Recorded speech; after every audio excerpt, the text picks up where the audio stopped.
আমাদের জীবনে কিছু আত্মীয়স্বজন, কিছু বন্ধু থাকে যারা শুভাকাঙ্ক্ষী হবার কথা থাকলেও শুভাকাঙ্ক্ষী হয়ে ওঠে না। তারা আমাদের সহজ জীবনটাকে দুর্বিষহ করে তোলে। মাঝে, মাঝে মনে হয় এই স্বজনগুলোকে যদি ফেসবুকের ব্লক লিস্টের মতো ব্লক লিস্টে রাখা যেত, তাহলে জীবনটা হয়তো সুন্দর হতো। কিন্তু আসলে প্রকৃতপক্ষে কথা এটি নয়। মনে রাখবেন, একজন মানুষকে পরিশ্রমী করে তুলতে, সার্থক করে তুলতে বা সফল করতে মসৃণ পথ কখনো ভূমিকা রাখে না। বন্ধুর পথ, কাঁটাযুক্ত পথই একজন মানুষকে সঠিক মানুষ হিসেবে তৈরি করে। একজন মানুষকে সৃজনশীল, সৃষ্টিশীল করে তোলে। সেজন্য আমাদের জীবনে এই স্বজনগুলোকে দরকার আছে। কারণ তাদের প্রতিটা আঘাত আপনাকে সঠিক পথ দেখাবে। আপনার ভবিষ্যতে আপনাকে শক্তি যোগাতে সাহায্য করবে।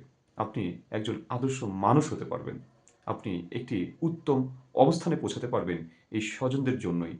এদেরকে দেখানোর জন্যই বা এদের থেকে নিজেকে রক্ষা করার জন্য হলেও আপনি একজন শক্তিশালী, একজন পরিশ্রমী, একজন বিচক্ষণ মানুষ হবেন। এজন্য এদেরকে ব্লক লিস্টে ফেলতে যাবেন না। এরা আপনাকে সহযোগিতা করবে। আপনি তাদেরকে শুভাকাঙ্ক্ষী হিসেবেই নেবেন। ধন্যবাদ সবাইকে।